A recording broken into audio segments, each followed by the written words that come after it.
নমস্কার, বাংলা মন থেকে বলছি সন্ময় বন্দ্যোপাধ্যায়। রাত পোয়ালি নির্বাচন, ষষ্ঠ দফার নির্বাচন, তারপরে সপ্তম দফার নির্বাচন 1 জুন এবং 4 জুন নির্বাচনের ফলাফল বেরোবে এবং সেখানে জানা যাবে ভারতবর্ষে তৃতীয়বারের জন্য নরেন্দ্র মোদী প্রধানমন্ত্রী হতে চলেছেন সেই সংবাদ।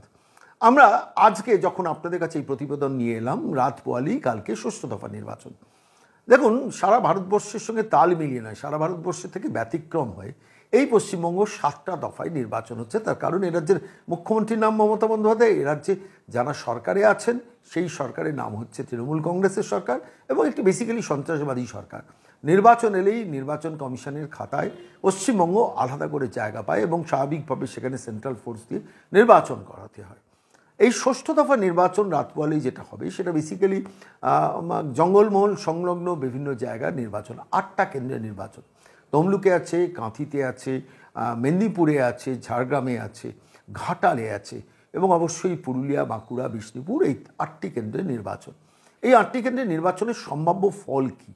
দেখুন, আমরা কোনো সার্ভে করি না, অনেকগুলো এক্স ফ্যাক্টরকে প্লাস মাইনাস করতে করতে করতে করতে দীর্ঘদিন ধরে বিভিন্ন কেন্দ্র নিয়ে আপনাদের কাছে আমরা এসেছি। আমার খালি একটা খুব স্পেসিফিক কিছু অবজারভেশন আছে। দেখুন, মিলতেও পারে, নাও মিলতে পারে, কিন্তু দীর্ঘদিন ধরে যে আমি তো সেফোলজিস্টের কাজ করি না, আমি জ্যোতিষ চর্চাও করি না, আমি যেটা করি সেটা হচ্ছে এক্স ফ্যাক্টরগুলোকে প্লাস করি, এক্স ফ্যাক্টরগুলোকে মাইনাস করি। গতবারে কী রেজাল্ট ছিল, এবারে কী রেজাল্ট হতে পারে, 5 বছরে এক্স কোন কোন ফ্যাক্টর জড়িত হয়েছে, কোন কোন ফ্যাক্টর সাবট্র্যাক্টেড হয়েছে, এর একটা প্রসিডিওর আছে। আমি সেই প্রসিডিওরের ভিত্তিতে কথা বলি যে আজকে 10টা এক্স ফ্যাক্টর আছে যেটা হয়তো বিজেপিকে জেতাতে পারে, আবার 7টা এক্স ফ্যাক্টর আছে যেটা তৃণমূলকে জেতাতে পারে। ফলে এই প্লাস মাইনাস করে যে রেজাল্টটা বেরোয় সেই সম্ভাবনার রেজাল্ট নিয়ে আপনাদের কাছে আমি কথা বলি। আমি সেই ধরনের একটা বিশ্লেষণ আজকে আপনাদের কাছে বাংলার মনে করবো যে 8টা কেন্দ্রের সম্ভাব্য রেজাল্ট কী হতে পারে। প্রথম কথা দেখুন, যে তমলুক দিয়ে শুরু করি, জাস্টিস অভিজিৎ গাঙ্গুলি সেখানে দাঁড়িয়েছে। বিচারপতি অভিজিৎ গাঙ্গুলি দেবতা সম একজন মানুষ, সেই মানুষটি নির্বাচনে দাঁড়িয়েছে। এটা একটা খুব ইম্পর্ট্যান্ট এক্স ফ্যাক্টর তমলুকের ক্ষেত্রে। তমলুক কেন্দ্রে এক্স ফ্যাক্টরে প্রথম পয়েন্ট হচ্ছে বিজেপির তরফ থেকে এমন একজন প্রার্থীকে দেওয়া হয়েছে ধারে ভারে অন্যদের থেকে অনেকটা উঁচুতে রয়েছে। ফলে এটাকে একটা এক্স ফ্যাক্টর হিসেবে ধরা হয় যে প্রার্থীর ওজনে অনেকটা এগিয়ে গেছে বিজেপি তমলুক কেন্দ্রে। এবার তমলুক কেন্দ্রে গতবারের রেজাল্ট কী ছিল আমি সেটা একটু সংক্ষেপে আপনাদের কাছে ব্যাখ্যা করবো। তার আগে তমলুকে আপনারা জানেন দেবাংশু ভট্টাচার্যকে দাঁড় করিয়েছে তৃণমূল কংগ্রেস, সায়ন ব্যানার্জিকে দাঁড় করিয়েছে সিপিএমের তরফ থেকে। ধারে ভারে এরা প্রাক্তন বিচারপতি অভিজিৎ গাঙ্গুলির ধারে কাছে কেউ নেই। ফলে সেই জায়গা থেকে দাঁড়িয়ে এরা অনেকটাই পিছিয়ে। আমার নিজের ধারণা সায়ন বন্দ্যোপাধ্যায় জামানত খোয়াবে, দেবাংশু ভট্টাচার্য জামানত খোয়াবে না, কিন্তু কত ভোটে হারতে পারেন তার একটা সম্ভাবনা আমি আপনাদেরকে ইঙ্গিত দেবো। প্রথমত বলি, তমলুকে 2019-এ যে নির্বাচন হয়েছিল তখন শুভেন্দু অধিকারী তৃণমূল কংগ্রেসের, দিব্যেন্দু অধিকারী তৃণমূল কংগ্রেসের। দিব্যেন্দু অধিকারী সেখানে প্রার্থী হয়েছিলেন এবং তিনি 7,24,433 ভোট পেয়েছিলেন। তিনি বিজেপির সিদ্ধার্থ নস্করকে ভোট পেয়েছিলেন 5,34,439। মার্জিন হচ্ছে 1,90,000, অর্থাৎ দিব্যেন্দু অধিকারী তমলুক থেকে 1,90,000-এর মার্জিনে জিতেছিলেন 2019-এ। সিপিএম সেখানে পেয়েছিল মাত্র 1,36,129, আর কংগ্রেস আলাদা লড়ে পেয়েছিল 16,001 ভোট। আপনাদের যদি খেয়াল থাকেন, সম্ভবত তমলুকে 16,001 ভোট পেয়েছিলেন লক্ষণ শেঠ, যিনি সিপিএমে ছিলেন, তিনি কংগ্রেসের হয়ে দাঁড়িয়েছিলেন তমলুকে। এই হচ্ছে ফলাফল ছিল 2019। এবার আপনারা প্রশ্ন করতেই পারেন যে 2019-এ 1,90,000 ভোট মার্জিন তৃণমূল যেখানে জিতেছে, তাহলে তমলুকে কি তৃণমূলই জিতবে, বিজেপির জেতার কোনো সম্ভাবনা নেই? আমি এবার এক্স ফ্যাক্টরগুলোকে একটা একটা করে ছোট্ট ছোট্ট করে বলি। তার আগে একটু প্রেক্ষাপটটা বলে নিই। 2014-এ শুভেন্দু অধিকারী তমলুক থেকে দাঁড়িয়েছিলেন, তিনি কিন্তু 7,16,928 ভোট পেয়েছিলেন। দিব্যেন্দু অধিকারী সেই জায়গায় দাঁড়িয়ে 5 বছর বাদে ওই তমলুকে 10,000 ভোট বাড়িয়ে 7,24,433 ভোট করেছিলেন। এবার প্রশ্নটা হচ্ছে, আমি এখানে একটু খুব ইন্টারেস্টিং এক্স ফ্যাক্টরগুলো চট করে বলে নিই, তাহলে আপনারাই পরিষ্কার হয়ে যাবেন। আমি তমলুক সিটটা অ্যাবসলিউটলি বিজেপিকে দিচ্ছি, পরিষ্কারভাবে প্রাক্তন বিচারপতি অভিজিৎ গাঙ্গুলি তমলুকে জিতছেন। আমি কেন বলছি, এক্স ফ্যাক্টরগুলো বলি এক এক করে। প্রথম কথা হচ্ছে যে 2019-এ দিব্যেন্দু অধিকারী যখন প্রায় 1,90,000 ভোটে জিতেছিলেন, তখন দিব্যেন্দু ছিলেন তৃণমূলে, তার দাদা শুভেন্দু অধিকারী তিনিও কিন্তু ছিলেন তৃণমূল কংগ্রেসে। 2020-এর 20শে ডিসেম্বর শুভেন্দু চলে আসেন তৃণমূল থেকে একদম সরাসরি বিজেপিতে। সাম্প্রতিককালে আপনারা জানেন দিব্যেন্দুও চলে এসছেন, শিশির অধিকারীও চলে এসছেন, তার ভাই সৌমেন্দু অধিকারী অনেক দিন আগে চলে এসছে। ফলে অধিকারী পরিবারের গড় হিসেবে যে মেদিনীপুর চিহ্নিত, তমলুক চিহ্নিত, ফলে স্বাভাবিকভাবে তার মধ্যে নন্দীগ্রাম আছেন, মনে রাখবেন। ফলত আলটিমেটলি অধিকারী পরিবারের সরাসরি তৃণমূল থেকে বিজেপিতে আসা এবং 2020 থেকে 21, 22, 23, 24 এই 4 বছরে নাগাড়ে লাগাতার শুভেন্দু অধিকারীর সাংগঠনিক কাজকর্ম ওই তমলুকের মাটিতে দাঁড়িয়ে, তমলুকের বিভিন্ন কেন্দ্রে দাঁড়িয়ে, স্বাভাবিকভাবে সেটা অ্যাডেড অ্যাডভান্টেজ হয়েছে বিজেপির ক্ষেত্রে এবং সেটা এক্স ফ্যাক্টর হিসেবে জড়িত হয়েছে। তাহলে আপনারা প্রশ্ন করতেই পারেন যে 1,90,000 মার্জিন ক্রস করে কি বিজেপি জিততে পারে? জিততে পারে। কেন জিততে পারে না, জিতবে কেন? আমি আপনাদের ব্যাখ্যা করি। বিধানসভা 2021, সেই 2021-এর বিধানসভা নির্বাচনে যে নির্বাচন কেন্দ্রগুলোতে আছে, মানে আমি তমলুকের অধীন আছে, তার মধ্যে ধরুন হলদিয়া আছে, হলদিয়াতে বিজেপি জিতেছে, ময়নাতে বিজেপি জিতেছে, নন্দীগ্রামে শুভেন্দু অধিকারী জিতেছেন, ফলে একাধিক বিধানসভা ওখানে বিজেপি জিতেছে 2021-এ। 2021-এর মার্জিনটা কী ছিল? 2021-এ যে 7টা কেন্দ্রে, তমলুক, পাঁশকুড়া পূর্ব, ময়না, নন্দকুমার, মহিষাদল, হলদিয়া, নন্দীগ্রাম, এই যে 7টা কেন্দ্রে বিধানসভা, এই বিধানসভা ওয়াইজ রেজাল্টগুলোকে যদি আপনি ক্যালকুলেট করেন, দেখা যাচ্ছে তৃণমূল কংগ্রেস সম্ভবত 21 ভোটে এগিয়ে ছিল। অর্থাৎ 1,90,000-এর মার্জিন পুরো স্ম্যাশড আউট হয়ে গিয়ে বিধানসভা নির্বাচনে 7টা বিধানসভার মিলিত ফলাফলে দেখা যাচ্ছে তৃণমূল কংগ্রেস 1,90,000-এর বদলে মাত্র 21 ভোটে এগিয়েছিল। তাহলে 2021, তারপরে গেছে 22, তারপরে গেছে 23, তারপরে গেছে 24। শুভেন্দু অধিকারী সাংগঠনিক ক্ষমতা বা চিন্তাভাবনা যারা জানেন, সবসময় দূরকে দেখার চেষ্টা করেন। ফলত 2021 থেকে কিন্তু তার পাখির চোখ ছিল নন্দীগ্রাম। সেই নন্দীগ্রাম শুধু না, তমলুক কেন্দ্রটাকে বার করে আনাটা শুভেন্দু অধিকারীর রাজনৈতিক চ্যালেঞ্জ। ফলত তিনি প্রথমত গত 3 বছর ধরে এন্টায়ার তমলুকের বিভিন্ন প্রান্তে যে সাংগঠনিক প্রক্রিয়াটা চালিয়েছেন, সেটা একটা কিন্তু বিজেপির পক্ষে এক্স ফ্যাক্টর। দ্বিতীয় এক্স ফ্যাক্টর, যেটা প্রথমেই বলেছি, প্রার্থী করেছেন জাস্টিস অভিজিৎ গাঙ্গুলিকে, তাকে রিটায়ার করিয়ে এবং তার ব্যাপারটা অমিত শাহর কাছ থেকে অ্যাপ্রুভাল নিয়ে তারপরে তমলুক কেন্দ্রে তাকে প্রার্থী করেছেন, দ্বিতীয় এক্স ফ্যাক্টর। তৃতীয় এক্স ফ্যাক্টর যেটা হচ্ছে, তৃণমূলের প্রার্থী এতটাই দুর্বল, সাইকেল নিয়ে ঘুরে বেড়াচ্ছেন, গ্রামটামে ঘুরে বেড়াচ্ছেন, লোকজন রেসপন্ড করছে না, মানুষের মনে কোনো ইম্প্যাক্ট ফেলছেন না। ফলত স্বাভাবিকভাবে সেখানে তৃণমূলের প্রার্থী হারার জন্য বিজেপির অনেকটা অ্যাডভান্টেজ সেখানে এগিয়ে গেছে। আর তৃতীয়ত সবথেকে বড় যেটা বলবো, যে সাম্প্রতিককালে এই তমলুক কেন্দ্রকে কেন্দ্র করে ধারাবাহিক যে আন্দোলন বিজেপির, সেটাও কিন্তু বিজেপিকে অ্যাডেড পয়েন্ট করেছে। আর চতুর্থ যে এক্স ফ্যাক্টরটা সবথেকে গুরুত্বপূর্ণ বলবো, সেটা হচ্ছে যে নির্বাচনটা লোকসভার নির্বাচন।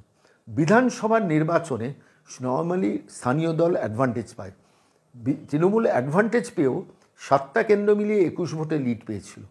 এবার লোকসভা নির্বাচন হলে সর্বভারতীয় দল এবং যারা ক্ষমতায় যেতে পারবেন, প্রধানমন্ত্রীর মুখ ঠিক করতে পারবেন, তারা অ্যাডভান্টেজ পাবে।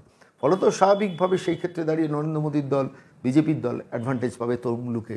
এটাই তো স্বাভাবিক। অর্থাৎ বিধানসভায় যে 21 ভোটের ডেফিসিটটা ছিল, সেই 21 ভোট ক্রস করে আমার নিজের ধারণা এবারে জাস্টিস অভিজিৎ গাঙ্গুলি তমলুক কেন্দ্র জিততে পারেন 1.5 লাখের ওপর মার্জিনে।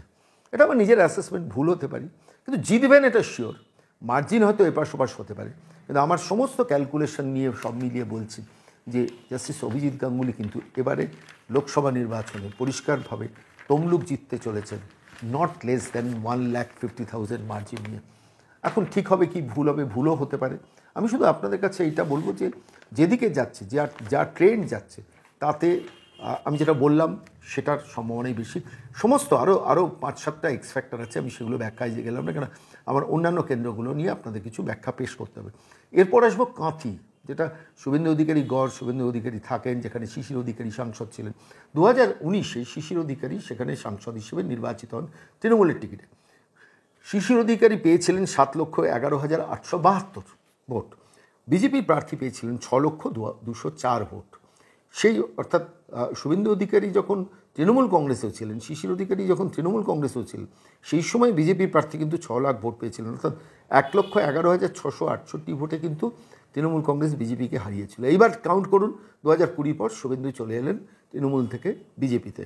এইবার প্রশ্নটা হচ্ছে, যে 1,11,668 ভোটে শিশির অধিকারী দাঁড়িয়েছিলেন, এবারে শিশিরবাবুর ছেলে সৌমেন্দু অধিকারী দাঁড়িয়েছেন। আর কাঁথি একইভাবে কিন্তু শুভেন্দু অধিকারী গত 2021-এর পর থেকে চাষ করে গেছেন কন্টিনিউয়াসলি, একদম কাল্টিভেট করে গেছেন। এবং এই মার্জিনটা আমি আপনাদের আজকে বলছি এই মার্জিন কিন্তু সৌমেন্দু অধিকারী যে দাঁড়িয়েছেন কাঁথিতে 2 লক্ষর ওপর মার্জিনে জিততে চলেছেন কাঁথি সৌমেন্দু অধিকারী। আমি অনেক এক্স ফ্যাক্টর নিয়ে ক্যালকুলেট করেছি এবং সেই ক্যালকুলেশন সবকটা এক্স ফ্যাক্টরে আলোচনায় যাচ্ছি না। আমার প্রেডিকশান রইল, দেখা যাক, বাজি ফেলছি না, কিন্তু একটা অ্যাসেসমেন্ট রইল 2 লাখের ওপর মার্জিন, 2 লাখ 15, 20, 25,000 হতে পারে। অ্যাবসলিউট মার্জিনের দিকে যাচ্ছেন। অভিষেক বন্দ্যোপাধ্যায় রোড শো করেছেন, মমতা বন্দ্যোপাধ্যায় কাঁথিতে রোড শো করেছেন, কিন্তু ভিড় তেমন জমেনি। আমরা সেগুলোও দেখেছি, প্রত্যেকটা ভিড়ের সমাবেশ দেখেছি। শেষ পর্যন্ত লোকজনকে পেছন থেকে ডেকে নিয়ে এসে সামনে রাখতে হয়েছে, যাতে মানে লোকচক্ষে হেও না হয় এবং মিডিয়াতে যাতে না ধরা পড়ে। ফলে তমলুক কাঁথি এবারে দুটোই তৃণমূলের হাতে ছিল, দুটোই বিজেপির দিকে যাচ্ছে। এটা প্রাথমিক অ্যাসেসমেন্ট। যে 8টা নির্বাচন হচ্ছে তার 8টার মধ্যে 2টো বললাম। এবার আসছি আপনাকে ঘাটালে কী হবে, দেব ভার্সেস হিরণ। এই এই এই লোকসভা আসনটা একটু মানে আমি বলছি বিজেপির পক্ষে একটু ডাইসি আছে। আমি কেন কথাটা বলছি, দেখুন দেব এই নির্বাচনটাকে খুব সিরিয়াসলি নিয়েছেন। প্রথমে দাঁড়াবো না বলেছেন, কিন্তু যখন মমতা বন্দ্যোপাধ্যায় দাঁড়াতে বলেছেন, মাটি আঁকলে কিন্তু দেব পড়ে থাকছেন ঘাটালে। এটা অস্বীকার করে লাভ নেই, এটা সত্যিই সেটা বলতে হবে। তাহলে কি দেব জিতবেন? না, দেব জিতবেন এ কথাটা এখনও বলা যায় না। হিরণ জিতবেন এখনও বলা যায় না। সমস্যা ঘাটালের যে জায়গাটা হচ্ছে সেটা হচ্ছে দেব যে মাটি আগলে পড়ে থাকা এবং তার সমস্ত ফিল্মের গ্ল্যামারটাকে একদম ঘাটালে মানে গ্রামে গঞ্জে শহরে ছড়িয়ে দেওয়া, খুব কনসেন্ট্রেট করেছেন ঘাটালকে দেব। এবার আমি আপনাদের গতবারের রেজাল্টটা বলি। ঘাটালে গতবার দেব দ্বিতীয়বার 2014-এ দাঁড়িয়েছেন প্রথম, তারপর 2019-এ দাঁড়িয়েছেন। 2019-এ গতবার 7,17,959 ভোট পেয়েছিলেন। কাকে হারিয়েছেন? ভারতী ঘোষকে হারিয়েছিলেন। কত ভোটে হারিয়েছিলেন? 1,07,973। 1,07,973। মার্জিনটা কিন্তু খুব বেশি নয়। আবার বলছি, মার্জিনটা খুব বেশি নয়। লোকসভার নিরিখে 1,07,973 পাল্টে দেওয়া যায় যদি 60,000 ভোট এপাশ থেকে ওপাশ হয়ে যেতে পারে। এবার প্রশ্নটা হচ্ছে গত 3 বছর, গত 5 বছরে ঘাটালকে দেখেননি দেব। এটা ঘাটালের দেবের বিরুদ্ধে গেছে। ঘাটাল যে 11% 12% অ্যাটেন্ডেন্স দিয়েছেন সংসদে, এটা দেবের বিরুদ্ধে গেছে। ঘাটাল মাস্টার প্ল্যান দেব গত 10 বছর 2014 থেকে 2019 সুযোগ পেয়ে ইমপ্লিমেন্ট করার কোনো চেষ্টাই করেনি। হয়তো একবার বিবৃতি দিয়েছেন, সংসদে বক্তব্য রেখেছেন বা একাত্তর চিঠি দিয়েছেন, তার বাইরে কোনো কনসেন্ট্রেটেড এফার্ট না মমতা বন্দ্যোপাধ্যায় না দেব করেননি। ফলে ঘাটালের মানুষ বর্ষা এলেই জলের তলায় চলে যান। এটা কিন্তু ঘাটালের মানুষের কাছে একটা বিরাট ইস্যু, এবং এই ইস্যুটাতে কিন্তু যদি ঘাটালে দেব হারেন, মনে রাখবেন এই মাস্টার প্ল্যানের জন্য হারবেন। মাস্টার প্ল্যানিং এখন কন্টিনিউয়াস মিথ্যা কথা বলে যাচ্ছে, কন্টিনিউয়াস ঘাটালে দেব মিথ্যা কথা বলে যাচ্ছেন। আমার নিজের ধারণা ঘাটালের মানুষ কিন্তু এবার দেবের এই মিথ্যা কথার জবাবটা দেওয়ার জন্য তৈরি আছে। কিন্তু যেহেতু তিনি প্রচণ্ড খেটেছেন, আবার ক্লিক করে বেরিয়েও যেতে পারেন। সম্ভাবনা বেশি কিন্তু যত সময় গেছে যে ঘাটালের মাস্টার প্ল্যান নিয়ে নাকানি চোমানি খেয়ে মিথ্যে কথা বলেও বিভিন্ন রোড শো করে শেষ পর্যন্ত দেব কি বেরোবেন, প্রশ্নটা আমারও মনে রয়েছে। এটা একটা তুল্যমূল্য লড়াইয়ের জায়গা আছেন। যিনি জিতুন খুব মার্জিনালি জিতবেন, সম্ভাবনা আছে কিন্তু হিরণের বেরিয়ে যাওয়া। কেন ঘাটাল মাস্টার প্ল্যান কিন্তু দেবকে ক্ষমা করছে না। কত মানুষ সেইটাকে বিশ্বাস করে ভোট দিচ্ছে, দ্যাট ইজ দ্য ইস্যু। সেইটার উপরে ঘাটালে নির্বাচন হচ্ছে। এটা খুব 50-50 একটা লড়াইয়ের জায়গায় ঘাটালকে রেখে আমি চলে যাব পরেরটি ঝাড়গ্রাম কেন্দ্রটি কিন্তু 2019-এ বিজেপির পক্ষে খুব মার্জিনাল আসন। তার কারণ বিজেপি গতবার জিতেছিল 11,767 ভোটে। 11,767 ভোটে বিজেপি জিতেছিল। কুমার হেমব্রেম তিনি 44.56% ভোট পেয়েছিলেন। 6,26,583 ভোট পেয়েছিলেন। বীরবাহা হাঁসদা সরেন তিনি 6,14,816 ভোট, 43.72% পেয়েছেন। মার্জিনালি হেরে গিয়েছেন তৃণমূল কংগ্রেস ঝাড়গ্রাম। এবারেও ঝাড়গ্রাম কিন্তু মার্জিনাল কেন্দ্র, দুপক্ষের, তৃণমূলের পক্ষে বিজেপির পক্ষে। কিন্তু বিজেপি একটা খুব গুড ডিসিশন নিয়েছে যে তারা ওই কুমার হেমব্রেম ভদ্রকে সরিয়ে দিয়েছে। কারণ এই ভদ্র বেসিক্যালি নন পারফর্মার ছিল। বিজেপির প্রার্থী কিন্তু নন পারফর্মার। কুমার হেমব্রেমকে সরিয়ে দিয়েছেন। সেই কুমার হেমব্রেম আবার গতকাল অভিষেক বন্দ্যোপাধ্যায় যাওয়াতে তার হাত থেকে পতাকা নিয়ে গত পরশুদিন তৃণমূলে জয়েন করে গেলেন আচমকা। কিন্তু বিজেপি যাকে প্রার্থী করেছেন, একটা অসামান্য ভালো প্রার্থী ঝাড়গ্রামের মাটিতে হয়েছে ডক্টর প্রণত টুডু। সরকারি ডাক্তারির চিকিৎসার থেকে রেজিগনেশন দিয়ে বেরিয়ে এসছেন। মমতা বন্দ্যোপাধ্যায় তাকে রিলিজ অর্ডার দেননি, কলকাতা হাইকোর্টে গেছেন। কলকাতা হাইকোর্টের নির্দেশে শেষ পর্যন্ত রিলিজ অর্ডার বার করে নিয়ে এসে ডক্টর প্রণত টুডু ঝাড়গ্রামের এবারে বিজেপি প্রার্থী। নিজস্ব প্রার্থীর ক্যারিসমায় কতটা ভোট পান, এটাও কিন্তু অ্যাডেড এক্স ফ্যাক্টর হবে বিজেপির ক্ষেত্রে। আমার নিজের ধারণা কিছুটা মার্জিনালি হয়তো 30, 40, 50 হাজারে ডাক্তার প্রণত টুডু ঝাড়গ্রামে বেরিয়ে আসবেন। এর পরেরটা আসে পুরুলিয়া। পুরুলিয়া নিয়ে অনেকে অনেক কথা বলেছেন, কিন্তু পুরুলিয়াটা অ্যাবসলিউটলি বিজেপির সিট। ডাক্তার জ্যোতির্ময় সিং মাহাতো গত বছর 2,04,732 ভোটে জিতেছিলেন। একটু নড়বড়ে হয়ে গিয়েছিল, কিছু সাংগঠনিক দুর্বলতা ছিল, কিন্তু শেষ মুহূর্তে নরেন্দ্র মোদী সভা করেছেন, শুভেন্দু অধিকারী সভা করেছেন, রোড শো হয়েছে, একাধিক অনুষ্ঠান হয়েছে। 2,04,732 মার্জিন মেকআপ করে তৃণমূলের পক্ষে জেতা সম্ভব নয়। চোখ বন্ধ করে বলছি, পুরুলিয়া আবার ডাক্তার জ্যোতির্ময় সিং মাহাতোর। এবারে নেপাল মাহাতো কংগ্রেসের ক্যান্ডিডেট আছেন, যদিও ফরওয়ার্ড ব্লক আলাদা, এবারেও দাঁড়িয়েছে গতবারের মতো। তিনি অনেকটা ভোট টানবেন, এবং ভোট টানলে সেটা তৃণমূলেরই ক্ষতি। আলটিমেটলি ডাক্তার জ্যোতির্ময় সিং মাহাতোই কিন্তু পরবর্তী সাংসদ ওই পুরুলিয়া কেন্দ্রের। এরপরে বাকি দুটো কেন্দ্রে আসি, 8টার মধ্যে তো 6টা বললাম। বিষ্ণুপুর 6টা বলিনি, আরেকটা আছে মেদিনীপুর কেন্দ্র আছে। মেদিনীপুরটা আমি বাদ দিয়ে গেছি কোনো কারণে, মেদিনীপুরটা আগে বলিনি। মেদিনীপুর কেন্দ্রে গতবার দিলীপ ঘোষ দাঁড়িয়েছিলেন, জিতেছিলেন 88,952 ভোটে। 88,952 ভোটে সেই কেন্দ্র হঠাৎ দিলীপবাবুকে বদল করা হলো কেন? অনেকে প্রশ্ন করেছেন। দিলীপবাবু মনক্ষুণ্ণ ছিলেন, কিন্তু বিজেপির সর্বভারতীয় নেতৃত্ব একটা সিদ্ধান্ত নিয়েছিল, কেন কর্মী বিক্ষোভ হয়েছিল। সেই কর্মী বিক্ষোভ বিজেপির তরফ থেকে ঠিকঠাক সামলানো যায়নি। পরবর্তীকালে শোনা গিয়েছিল কর্মীরা বিজেপিকে ভোট দেবে না। সঙ্গে সঙ্গে দ্রুত সিদ্ধান্ত নিয়ে দিলীপবাবুকে ওখান থেকে সরিয়ে দিয়ে তাঁকে পাঠিয়ে দেওয়া হয়েছিল বর্ধমান দুর্গাপুর কেন্দ্রে। এবং মেদিনীপুর কেন্দ্রে আসানসোলের বিধায়িকা, অত্যন্ত একজন দক্ষ বিধায়ক অগ্নিমিত্রা পলকে নিয়ে গিয়ে দাঁড় করালো বিজেপি ওই আসনে, অর্থাৎ মেদিনীপুর আসনে। দিলীপবাবু জিতেছিলেন 88,952 ভোটে। এইখানে তৃণমূল জুন মালিয়া বিধায়িকা তাকে দাঁড় করিয়েছে, ফিল্মের গ্ল্যামারকে কাজে লাগাতে চেষ্টা করেছেন। কিন্তু যে ডায়নামিজম নিয়ে অগ্নিমিত্রা পল ঝাঁপিয়েছেন মেদিনীপুরে, একটা আনকোরা জায়গায় যেভাবে ঝাঁপিয়েছেন, আমি শুধু এটুকু বলছি, আমি নিশ্চিত অগ্নিমিত্রা পল এই মার্জিনে 88,952 ক্রস করে 1,25,30,000 ক্রস করে যাবেন অন্তত মেদিনীপুরের আসন। এটা আমার প্রেডিকশন থাকলেও মিলতেও পারে, নাও মিলতে পারে। আমি শেষ করব যে দুটো কেন্দ্র নিয়ে, তার মধ্যে একটি আছে বিষ্ণুপুর, একটা হচ্ছে বাঁকুড়া। বিষ্ণুপুর কেন্দ্রে সৌমিত্র খান গতবার জিতেছিলেন। গতবারের একটা মার্জিন ছিল প্রায়, অনেকটা মার্জিন ছিল, প্রায় 70,000-এর ওপর মার্জিন ছিল। সৌমিত্র খানের বিরুদ্ধে গতবার শ্যামল সাতটা তৃণমূলে দাঁড়িয়েছিলেন। সৌমিত্র খান পেয়েছিলেন 6,57,019 ভোট, শ্যামল সাতটা পেয়েছিলেন 5,78,972 ভোট। অর্থাৎ সব মিলিয়ে প্রায় 70,000-এর ওপর মার্জিন ছিল সৌমিত্র খানের গতবার। কিন্তু এবারে তৃণমূল একটু বুদ্ধি করে নোংরামি করেছে। অ্যাজ ইউজুয়াল নোংরা দল নোংরামি করতেই ভালোবাসে। সৌমিত্র খানের গৃহিণী যিনি ছিলেন সুজাতা খান, তাঁকে দাঁড় করিয়ে দিয়েছেন, দিয়ে সৌমিত্র খানকে একটু প্রেশার দেওয়ার চেষ্টা করলেন যে যদি এবার এই 70,000-এর মার্জিনটাকে হারিয়ে বিষ্ণুপুরে শেষ পর্যন্ত দাঁত বসানো যায়। তার প্রাক্তন স্ত্রী, যার সঙ্গে ডিভোর্স হয়ে গেছে, সুজাতা খানকে দাঁড় করি। প্রথম দিকে আমরাও লক্ষ্য রাখছিলাম সুজাতা খান প্রচণ্ড দৌড়চ্ছিল, কিন্তু অনেকটা রচনা বন্দ্যোপাধ্যায়ের মতো সুজাতা খান কিন্তু যত দৌড়েছেন তত এক্সপোজড হয়ে গেছেন এবং মানুষের কাছে ধরা পড়ে গেছেন। সাধারণ মানুষের মধ্যে সুজাতা খান সম্বন্ধে বিশ্বাসযোগ্যতাহীনতা একটা এসে গেছে।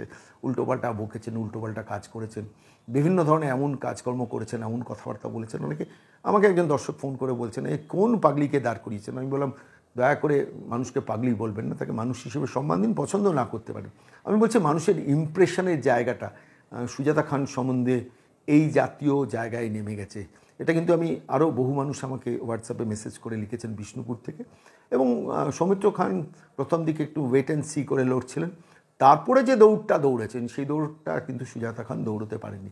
এমনকি মমতা বন্দ্যোপাধ্যায় অন স্টেজ মঞ্চে গিয়ে পর্যন্ত খানকে দিয়ে, মানে সুজাতা মণ্ডল সম্ভবত এখন, তো তাঁকে দিয়ে সৌমিত্র খানের কটা বাড়ি আছে, কতটা সম্পদ আছে, মানে প্রাক্তন স্ত্রীকে দিয়ে অন স্টেজে মমতা বন্দ্যোপাধ্যায় বলাচ্ছেন, এটাতেই ধরা পড়ে যায় যে রাজনৈতিকভাবে তিনি হেরে গেছেন। তাই ব্যক্তিগত জীবনের একটু অন্ধকারের দিকগুলো বা ব্যক্তিগত জীবনের কিছু যন্ত্রণার দিকগুলো যে কোনো ব্যক্তি মানুষে থাকে, সেইগুলোকে মমতা বন্দ্যোপাধ্যায় ব্যবহার করার চেষ্টা করলেন। সুজাতা খানের সামনে মাইক্রোফোন দিয়ে মঞ্চ থেকে বলেন, তুমি বলো ওর কটা প্রপার্টি আছে, তুমি বলো ওর কটা বাড়ি আছে, এইসব করতে শুরু করলেন। মানে this is an indication, Mamata বন্দ্যোপাধ্যায়ের গোয়েন্দা রিপোর্টও বলছে সৌমিত্র খানকে আটকানো গেল না এবং সৌমিত্র খান জিতবেন। আমার নিজের ধারণা সৌমিত্র খান এবারে অ্যাবসলিউট মার্জিনে জিতবেন, 70,000টা হয়তো 1 লাখও হয়ে যেতে পারে। এটা বলে আমি এবার চলে যাব বাঁকুড়া। এই বাঁকুড়া যেমন পুরুলিয়া একটা শিওর সিট, বাঁকুড়াও কিন্তু বিজেপির পক্ষে শিওর সিট। গতবার ডাক্তার সুভাষ সরকার তার নিকটতম প্রতিদ্বন্দ্বী তৃণমূলের সুব্রত মুখার্জিকে হারিয়েছিলেন 1,74,333 ভোটে। 1,74,333 ভোটে ডাক্তার সুভাষ সরকার তৃণমূল প্রার্থীকে হারিয়েছিলেন। ডাক্তার সুভাষ সরকারের বিজেপির মধ্যে কিছু ইন্টারনাল কনফ্লিক্ট আছে, সেগুলো বারবার মিডিয়ায় ফোকাস করেছে, এটা ঘটনা অস্বীকার করে লাভ নেই। ডাক্তার সুভাষ সরকার তো বিধক্ত জন ভালো মানুষ, প্রাক্তন মানে শিক্ষামন্ত্রী, এখনও শিক্ষা প্রতিমন্ত্রী, কেন্দ্রীয় সরকারের যে সরকার চলে যাচ্ছে সেই সরকারের শিক্ষা প্রতিমন্ত্রী ছিলেন, শিক্ষা দপ্তরের প্রতিমন্ত্রী ছিলেন। সেই মানুষটা অনেকে সন্দেহ প্রকাশ করেছেন যে এবারে Arup Chakraborty son of the সয়েলকে সেখানে নির্বাচনে দাঁড় করিয়ে দিয়েছেন, এবং স্বাভাবিকভাবে Trinamool Congress son of the soil Arup চক্রবর্তীকে পুরনো দিনের যোদ্ধাকে দাঁড় করিয়ে এই নির্বাচনটাকে বার করার চেষ্টা করেছেন, তো অস্বীকার করে লাভ নেই। কিন্তু 1,74,333 মার্জিন মেকআপ করে নামানো যেতে পারে 1.5 লাখ, 1,25,30, তার সঙ্গে যোগ হবে ডাক্তার সুভাষ সরকারের এক্স ফ্যাক্টর। কোনগুলো? তার মধ্যে রয়েছে অ্যান্টি ইনকামবেসি, তৃণমূলের চুরি, তৃণমূল মানেই চোর, তারপরে এইভাবে রামকৃষ্ণ মিশন, ভারত সেবাশ্রম সংঘ, ইসকনকে ক্রমাগত আক্রমণ, এগুলো মানুষ কিন্তু ভালোভাবে নেয়নি। আর বাঁকুড়ার মানুষ, জঙ্গলমহলের মানুষ প্রচণ্ড বঞ্চিত। প্রধানমন্ত্রী আবাস যোজনা থেকে 100 দিনের কাজ, সমস্ত ক্ষেত্রে তৃণমূলের চৌর্যবৃত্তির শিকার হয়েছে। বাঁকুড়াতে সাম্প্রতিককালে যা ট্রেন্ড, আমার নিজের ধারণা এটা ডাক্তার সুভাষ সরকার যে মার্জিনে গতবার জিতেছিলেন 1,50,60,000 মার্জিনই ডাক্তার সুভাষ সরকার এবারও বাঁকুড়া জিতছেন। এবার তাহলে দাঁড়ালো কি, যে 8টা কেন্দ্রে যে নির্বাচন হচ্ছে সেই নির্বাচনের মধ্যে কটা কেন্দ্র তৃণমূল পেতে পারে, কটা কেন্দ্র বিজেপি পেতে পারে? আমার নিজের ধারণা 7 দফা নির্বাচনে 42টা কেন্দ্রে যে নির্বাচন হলো, সেই নির্বাচনের মধ্যে 6ষ্ঠ দফার নির্বাচনেই কিন্তু বিজেপি সব থেকে ভালো অবস্থায় আছে। বিজেপি যদি খুব খারাপ করে তাহলে 6-2 হবে, অর্থাৎ বিজেপি 6, তৃণমূল 2। আর বিজেপি যদি ভালো করে 7-1 হবে, আর বিজেপি যদি খুব ভালো করে 8-0-তে হোয়াইট ওয়াশ হবে তৃণমূল কংগ্রেস। অন্তত এই জঙ্গলমহল কেন্দ্র করে মধ্যবঙ্গের যে রাঢ়বঙ্গে যে জায়গাটা নির্বাচন হচ্ছে, ফলত দৃশ্যতেই মমতা বন্দ্যোপাধ্যায় 7ম দফায় নাতনক বার করবেন। তার ফেরেববাজ ভাইপো, কয়লা ভাইপো, গরু কয়লা বালি পাথরে যিনি হাত পাকিয়েছেন, চৌর্যবৃত্তির সাম্রাজ্যে যিনি, যারা নায়ক এবং নায়িকা, মানে একজন পিসি এবং একজন ভাইপো, ফলে তারা চেষ্টা করবেন 7ম দফায় নাতনক বার করতে। কী হবে সেটা 7ম দফা নিয়ে পর্যালোচনায় বলবো, কিন্তু আপাতত আমি বলছি 6ষ্ঠ দফার আমি সন্ময় বন্দ্যোপাধ্যায়, আমার অ্যাসেসমেন্ট, আমি জ্যোতিষী নই, আমি হাত দেখি না, আমি আন্দাজে ঢিল ছুড়ি না, আমি শুধু ফ্যাক্টরগুলো নিয়ে চর্চা করি। অর্থাৎ এই ফ্যাক্টরটা তৃণমূলকে অ্যাডেড অ্যাডভান্টেজ দেবে, এই ফ্যাক্টরটা বিজেপিকে অ্যাডেড অ্যাডভান্টেজ দেবে, এইগুলোকে প্লাস মাইনাস করে আমার অবজারভেশন 6-এর মধ্যে তৃণমূল খুব ভালো করলে 2টো পাবে, বিজেপি খুব ভালো করলে 8-এ 8 পাবে, মোটামুটি খারাপ করলে বিজেপি 7 পাবে, তৃণমূল 1 পাবে। আর বিজেপি যদি খুব খারাপ করে তাহলে 6টা বিজেপি পাবে আর 2টো পাবে তৃণমূল। এটা আমার অবজারভেশন। ঠিক কি ভুল 4 তারিখ মেলাবেন, তখন না মিললে গাল পারবেন, আর যদি মেলে অবশ্যই একটু মেসেজ বক্সে লিখে পাঠাবেন যে শর্মাবাবু আপনি সেদিন যা প্রেডিকশান করেছে মিলেছে। ধন্যবাদ, নমস্কার।